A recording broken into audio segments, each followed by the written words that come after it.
There's a moment, perhaps at 3 in the morning, when you wake suddenly and feel something profound stirring within you. Your body is there, solid and familiar, but for just an instant, you sense something else, a presence that seems to exist beyond your physical form. In that moment of clarity, you wonder, what if this awareness, this consciousness that feels so essentially you, isn't bound to your body at all? Raymond Moody spent decades exploring this very question, not through philosophical speculation alone, but through the testimonies of thousands who had glimpsed beyond the veil of death and returned. What they discovered challenges everything we think we know about consciousness, identity, and the nature of our existence. Think about it for a moment. Every cell in your body replaces itself over time. The atoms that compose you today are entirely different from those that made up your body 7 years ago. Yet here you are, still feeling like the same person, carrying the same memories, harboring the same dreams. If your physical form is in constant flux, what remains constant? What is this unchanging essence that persists through all these transformations? The answer may lie in understanding consciousness not as a product of the brain, but as something far more fundamental. A field of awareness that merely uses the brain as an instrument, much like a musician uses a violin. The violin produces the sound, but the music itself originates from somewhere deeper, somewhere beyond the physical instrument. Consider water. It can exist as ice, liquid, or vapor, yet its essential nature remains H2O. The form changes, but the essence persists. Could consciousness operate on a similar principle? Could what we call death be merely a change in form rather than an ending? Those who have experienced near-death states report something remarkable. As their physical bodies shut down, as medical instruments register the cessation of brain activity, they describe an expansion of consciousness rather than its diminishment. They speak of enhanced clarity, of understanding complex concepts instantaneously, of perceiving reality from multiple perspectives simultaneously. How can consciousness become more vivid, more expansive, at the very moment the brain supposedly stops functioning? This paradox haunted Moody throughout his research. Patient after patient described leaving their bodies, observing medical procedures.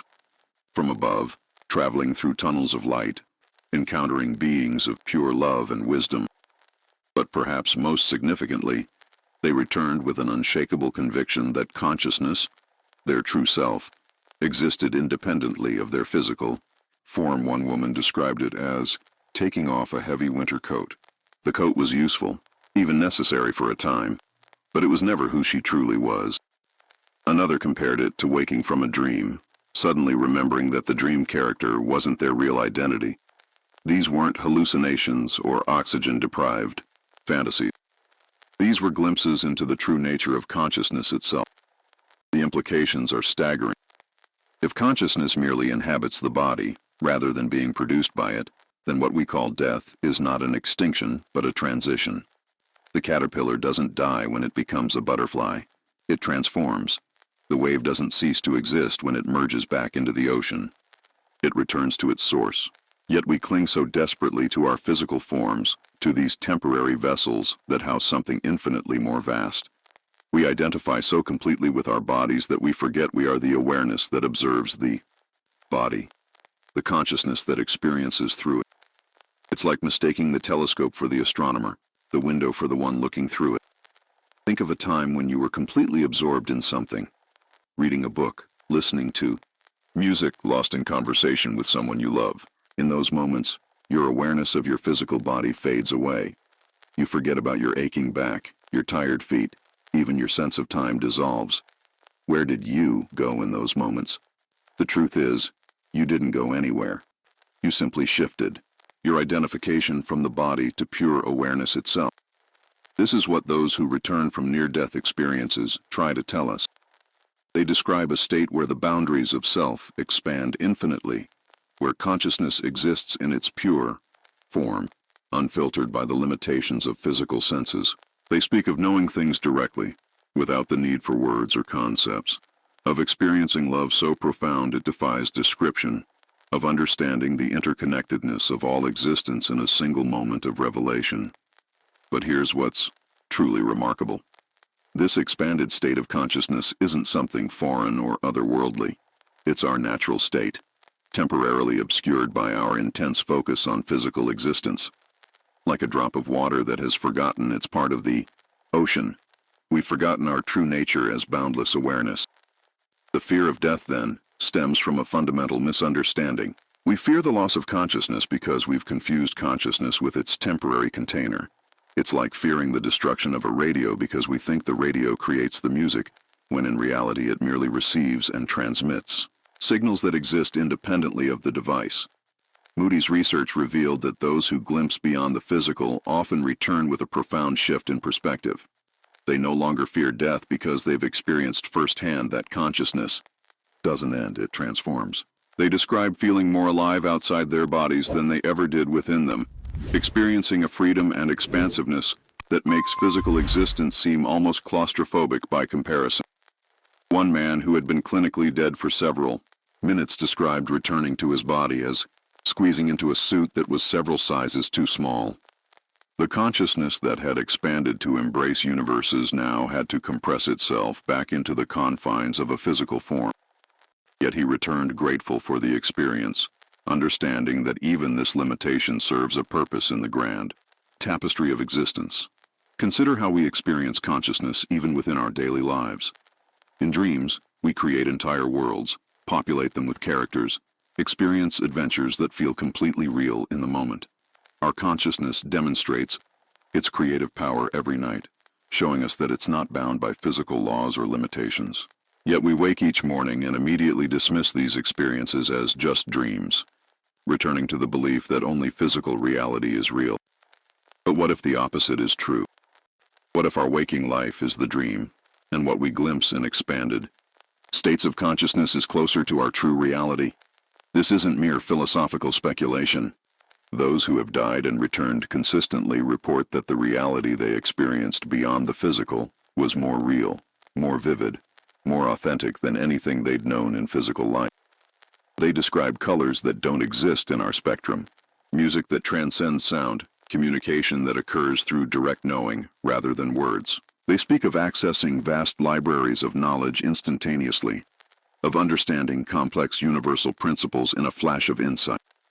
How can consciousness do more, know more, experience more, when separated from the brain that supposedly creates it? The answer points to a truth both simple and profound. Consciousness is not produced by the brain but expressed through it. Just as electricity exists whether or not there's a light bulb to illuminate, consciousness exists whether or not there's a body to animate. The brain is a reducing valve, filtering infinite consciousness down to a trickle that allows us to function in physical reality. This understanding transforms everything. Suddenly, death is not an enemy to be feared, but a doorway to be approached with curiosity and even anticipation. Not because we wish to escape life, quite the opposite. Understanding the eternal nature of consciousness makes this physical experience even more precious, more meaningful. We're here by choice, experiencing limitation to know expansion, experiencing separation to know unity, experiencing time to know eternity. Those who return from near-death experiences often describe a life review, but not as judgment or punishment. Instead, they experience every moment of their lives from multiple perspectives simultaneously. They feel the impact of their actions on others, understand the ripple effects of their choices, see the intricate web of connections that bind all beings together. In this expanded state, they comprehend that every act of kindness, every moment of love, every gesture of compassion creates waves that extend far beyond what we can perceive in physical reality.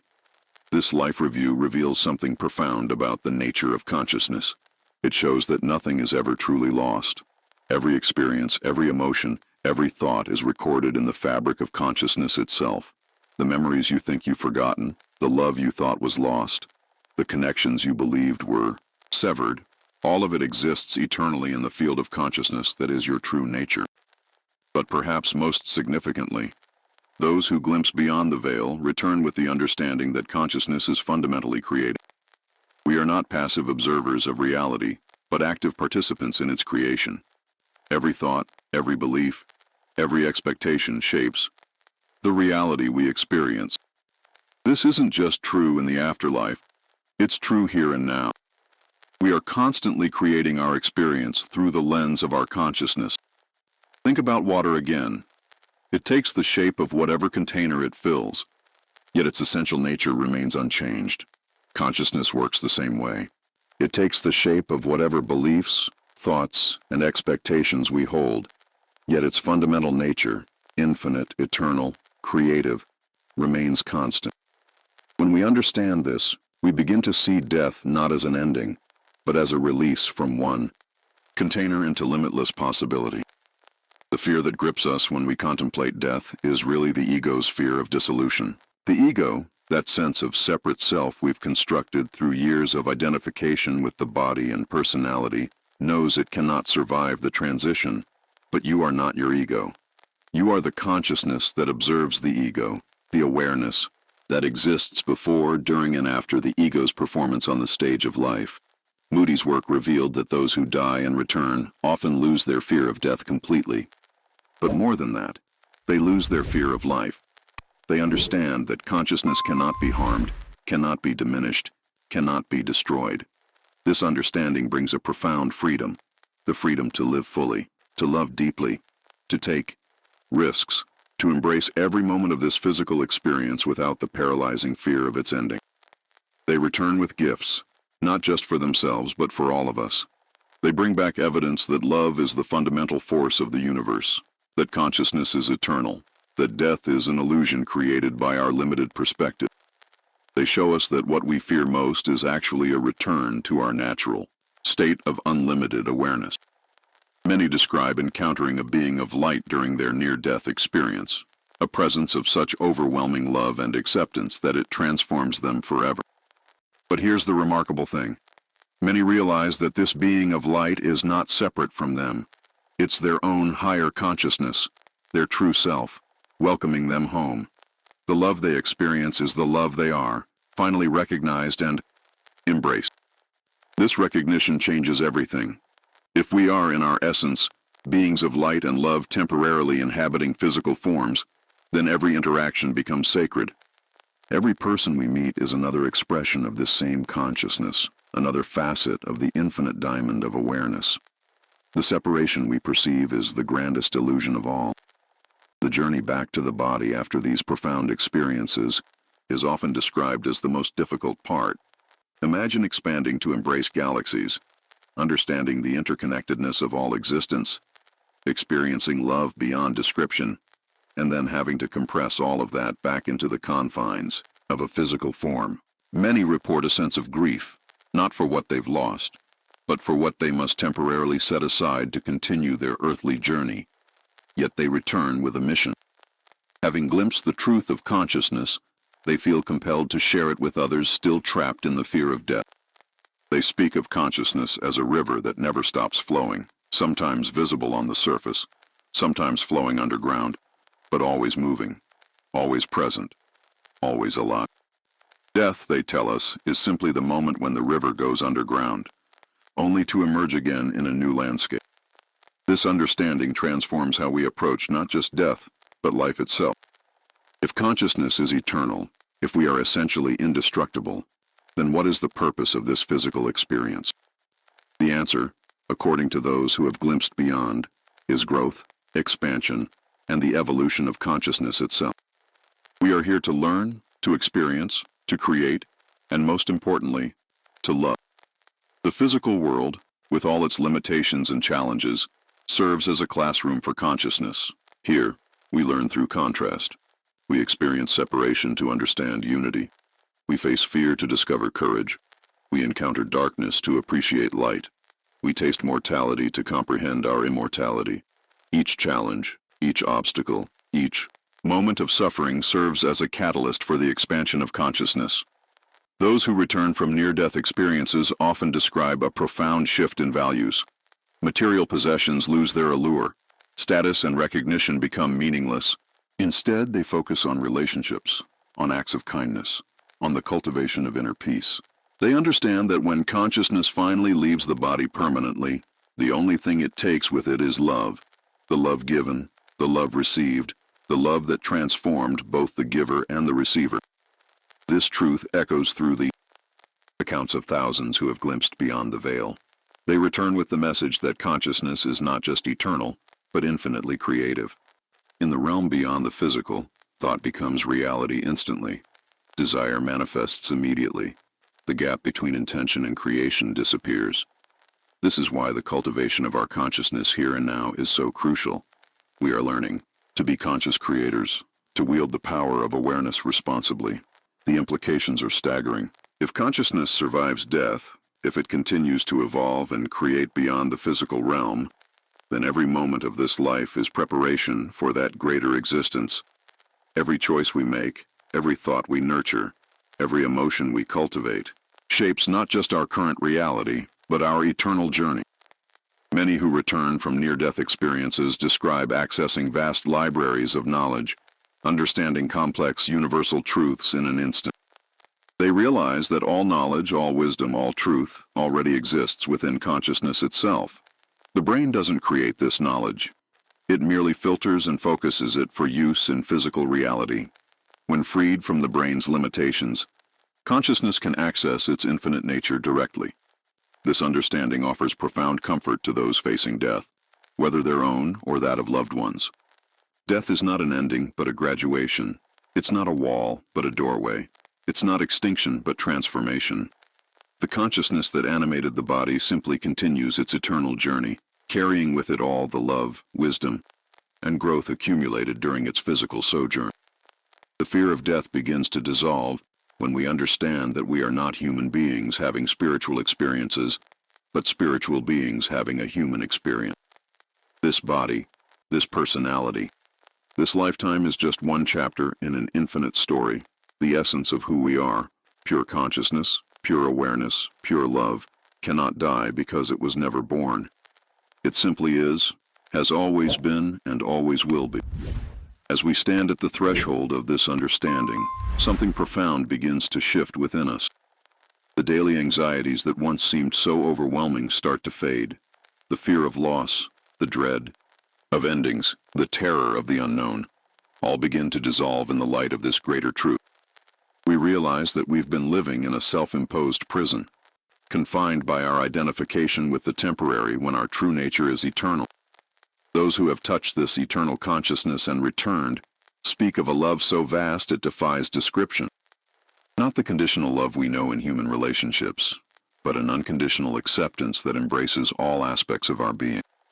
They describe feeling known completely, understood perfectly, loved absolutely, not for what they've done or achieved, but simply for being.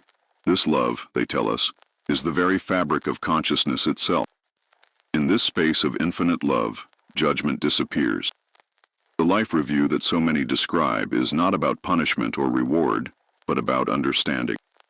From the perspective of expanded consciousness, every experience serves a purpose, every mistake becomes a lesson, every pain transforms into wisdom. We see that what we called failures were actually stepping stones. What we labeled as wrong turns were actually necessary detours on the path to awakening. The message that returns with these travelers from beyond is consistent and clear. We are so much more than we imagine ourselves to be. The consciousness that peers out through your eyes right now, that witnesses your thoughts, that experiences your emotions. This is the eternal you. It existed before this body was born, and will continue long after the body returns to dust. This isn't belief or faith or hope. According to those who have died and returned, this is direct experience, as real as anything you've ever known. What would change in your life if you knew, with absolute certainty, that consciousness never dies? How would you treat yourself and others if you understood that every being you encounter is an expression of the same eternal consciousness that you are? How would you approach each day if you recognized that this physical experience, challenging as it may be, is a precious opportunity for the evolution of your eternal self? The answer to these questions begins to reshape our entire existence. Relationships deepen as we recognize the eternal being within each person. Forgiveness flows naturally when we understand that all harm comes from forgetting our true nature. Compassion expands as we see that everyone is on the same journey of remembering who they really are. Fear wonder diminishes as we realize that nothing real can be threatened and nothing unreal exists. This is the gift that Moody's research offers us. Not just comfort about death, but transformation of life. When we understand that consciousness is eternal, every moment becomes sacred. Every interaction becomes an opportunity to express love. Every challenge becomes a chance to grow. Every ending becomes a new beginning. As you go about your day tomorrow, pause for a moment. Feel the consciousness that animates your body. Notice how it exists independently of your thoughts, your emotions, even your sense of self. This awareness that observes all experience. This is who you truly are. It cannot be created or destroyed, only transformed. It doesn't begin with birth or end with death. It simply is. You are not a body that has consciousness. You are consciousness that temporarily has a body. This shift in perspective changes everything. The fear of death transforms into curiosity about the next adventure. The anxiety about loss dissolves into gratitude for the experience. The terror of the unknown becomes excitement about infinite possibilities. In the end, perhaps the greatest truth is this: you have never been born, and you will never die. You are the eternal witness, the unchanging consciousness that experiences all change. Forms arise and pass away, bodies come and go, but you, the real you, remain forever. This is not philosophy or metaphysics. According to thousands who have glimpsed beyond the veil, this is the direct experience of your true nature. And once you know this truth, really know it, you are finally free.